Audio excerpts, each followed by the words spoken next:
La oposición tiene derecho a expresar lo que considera que es justo, y lógico y razonable.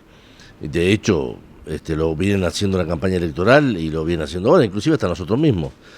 Por lo tanto, lo que está sucediendo no es culpa de la oposición, fundamentalmente es culpa de la debilidad del gobierno nacional, que lo encuentra con una derrota muy fuerte y diríamos irreversible, y lo encuentra a esa derrota y al gobierno nacional en una debilidad enorme,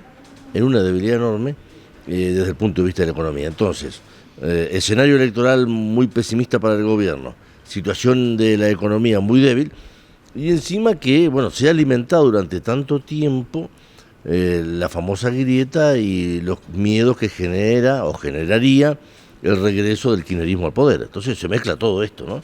Y toda esta mezcla es lo que genera el escenario de hoy, pero yo no diría que es la oposición. La oposición, en este caso, veremos su real compromiso dentro de unos 15, 20 días, cuando en el Congreso haya que debatir las leyes que el gobierno va a enviar hoy, ¿no? Nosotros teníamos dos planteos ante el gobierno nacional.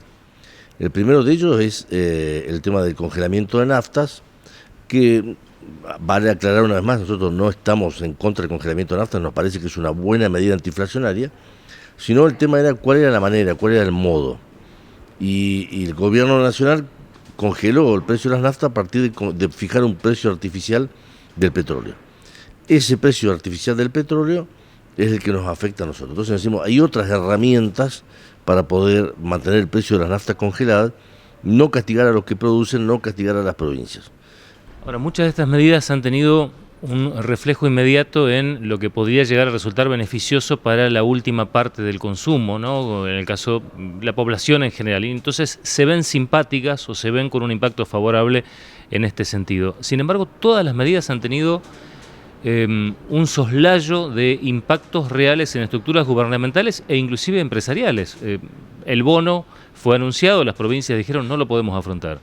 Lo de los combustibles fue anunciado, las provincias productoras dijeron no lo podemos afrontar.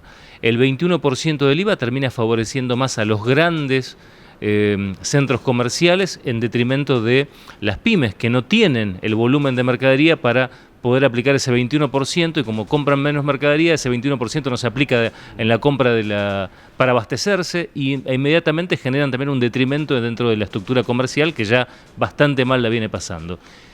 Es muy difícil así, ¿no? Porque son muy apuradas las medidas, y porque en realidad las medidas están trabajando sobre una coyuntura, sobre una situación de extremo.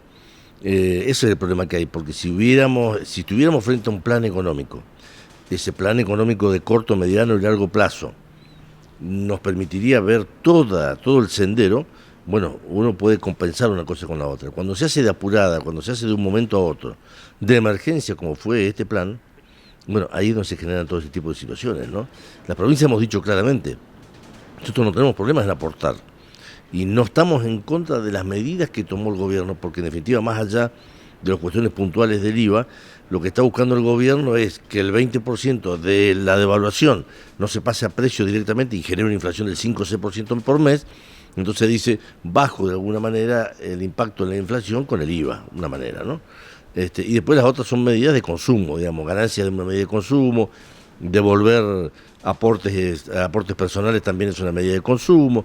Bueno, en definitiva, para la situación que estamos viviendo, uno no se puede opinar a que los trabajadores y los asalariados tengan más dinero, digamos. Ahora, son medidas que es muy difícil revertir posteriormente al gobierno al que le toque, porque, digamos, al gobierno que le toque modificar lo del IVA, naturalmente es decidir una inflación del 21%. Sí, sobre todo un gobierno como aparentemente viene, que es de raigambre peronista, se imaginan subir el IVA a la canasta básica, ya es una cosa imposible a esta altura. ¿Le hizo bien al gobierno nacional la plaza? Porque políticamente pareció cambiar el enfoque y hay quienes se envalentonaron de algún modo. Creo que se confunden, ¿no? Me parece que pensar que una plaza de Mayo con 20.000 personas modifica el escenario electoral hacia octubre, me parece que es conformarse con poco, ¿no?